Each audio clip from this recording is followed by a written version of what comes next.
ദൈവനാമത്തിന് മഹത്വം ഉണ്ടാകട്ടെ. എഫേസ്യ ലേഖനം 1-ാം അധ്യായം 4-ാമത്തെ വാക്യം. നാം തൻ്റെ സന്നിധിയിൽ വിശുദ്ധരും നിഷ്കളങ്കരുമാകേണ്ടതിന് അവൻ ലോകസ്ഥാപനത്തിന് മുൻപേ നമ്മെ അവനിൽ തിരഞ്ഞെടുത്തു.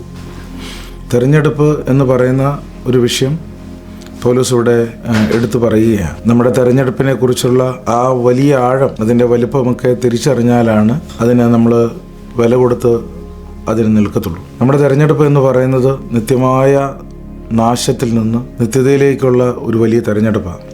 അത് സ്വർഗത്തിലെ ദൈവം നമ്മെ തിരഞ്ഞെടുത്തതാണ്. അവൻ നമ്മെ തിരഞ്ഞെടുത്തു, നമ്മളോട് കൃപ കാണിച്ചു, അർഹമല്ലാത്തത് നമുക്ക് തന്നു. നമ്മൾ അർഹിക്കപ്പെട്ടത് നിത്യനരകമാണ്, അത് തരാതെ നിത്യമായ സ്വർഗം തന്നു, അല്ലെങ്കിൽ നിത്യത തന്നു, അവനോടുകൂടിയുള്ള വാസം നമുക്ക് ഒരുക്കി തന്നു എന്ന തിരിച്ചറിവ് നമ്മുടെ അകത്തുണ്ടാകുമ്പോൾ നാം അവന് വേണ്ടി എന്തും ചെയ്യാൻ തയ്യാറാകും.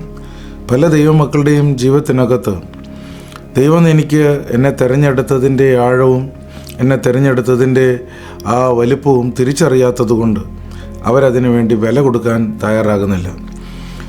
ആ വലിയ വലിപ്പം, ആ വലിയ ആഴം മനസ്സിലാക്കിയ ഒരു വ്യക്തിക്ക് മാത്രമേ അതിനു വേണ്ടി വില കൊടുത്ത് നിൽക്കാൻ കഴിയത്തുള്ളൂ. അതുമാത്രമല്ല, എന്നെ തിരഞ്ഞെടുപ്പിൻ്റെ ശ്രേഷ്ഠത മനസ്സിലാക്കുമ്പോൾ അനേകരെ നിത്യനരകത്തിലേക്ക് ഒഴുകുന്നവരെ അതിലേക്ക് കൊണ്ടുവരുവാൻ അവർക്ക് ഹൃദയത്തിനകത്ത് വലിയ വാഞ്ചയുണ്ടാകും. എൻ്റെ കുഞ്ഞുങ്ങൾ എന്നോടൊപ്പം നിത്യതയിൽ കാണണം, എൻ്റെ കുടുംബം കാണണം, എൻ്റെ മാതാപിതാക്കൾ കാണണം, സഹോദരങ്ങൾ കാണണം എന്ന വലിയ ചിന്ത അവരുടെ അകത്ത് വരുവാനിടയാകും. എന്നെ കേൾക്കുന്ന പ്രിയപ്പെട്ടവരോട് ഞാൻ പറയട്ടെ, നിങ്ങൾക്ക് ഈ തിരഞ്ഞെടുപ്പ് ജീവിതത്തിൽ ഉണ്ടായിട്ടില്ല എങ്കിൽ, ഈ തിരഞ്ഞെടുപ്പ് ദൈവത്താൽ ഉള്ളതാകിയാൽ ആ ദൈവത്തിൻ്റെ അടുക്കിലേക്ക് ചെന്ന് ദൈവത്തെ ഹൃദയത്തിൽ സ്വീകരിക്കുന്നുവെങ്കിൽ അത് നിങ്ങൾക്കും പ്രാപിപ്പാൻ കഴിയും. ആ വലിയ തിരഞ്ഞെടുപ്പ് നിങ്ങളുടെയും ജീവിതത്തിനകത്തുണ്ടാകണം.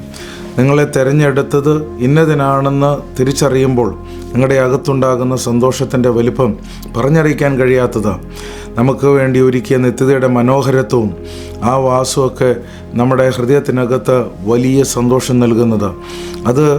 ആ തിരിച്ചറിവ് നമ്മുടെ അകത്തുണ്ടാകുമ്പോൾ ലോകത്തിലെ പലതും വിലമതിച്ചതെന്ന് തോന്നുന്നത് പോലും നാം വിലയില്ലാത്തതായി കാണും. കാരണം ഈ അല്പ ആയുസ്സിലെ ചെറിയവും ക്ഷണികവുമായ ഈ കാര്യങ്ങളെ മാറ്റി നിർത്തി ശ്രേഷ്ഠ ഉന്നതമായ നിത്യതയ്ക്ക് വേണ്ടി നാം ഒരുങ്ങും. മോശ താൻ ജീവിച്ച ആ കൊട്ടാരത്തിലെ വിലയേറിയതും മഹത്വകരമായതും തനിക്ക് ലഭിക്കുന്ന സ്ഥാനങ്ങളും അതിൻ്റെ മാന്യതകളൊക്കെ നിത്യതയെ വെച്ച് കമ്പയർ ചെയ്തപ്പോൾ ഒന്നുമില്ലെന്ന് തനിക്ക് മനസ്സിലായതുകൊണ്ടാണ് താൻ തിരഞ്ഞെടുത്തത് നിത്യതയ്ക്ക് വേണ്ടി, അല്ലെങ്കിൽ കർത്താവിനോടുകൂടിയ കഷ്ടതയാണെന്ന് എബ്രായ ലേഖന കർത്താവ് പറയുന്നത്.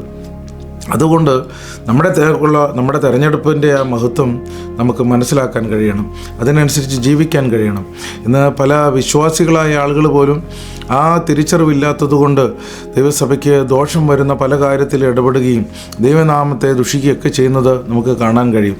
അത് അവരെവിടേക്ക് പോകുന്നു, എന്തിനാണ് അവരെ തിരഞ്ഞെടുത്തത്, ഈ തിരിച്ചറിവ് അവരുടെ അകത്തില്ലാതെ പോയതുകൊണ്ടാണ്. എന്നെ കേൾക്കുന്നവരുടെ ഹൃദയത്തിനകത്ത് ആ ഉറപ്പ് ഉണ്ടാകട്ടെ എന്ന് ആഗ്രഹിക്കുകയും പ്രാർത്ഥിക്കുകയും ചെയ്യുന്നു. കർത്താവ് നിങ്ങളെ ആ വിധത്തിൽ അനുഗ്രഹിക്കുമാറാകട്ടെ.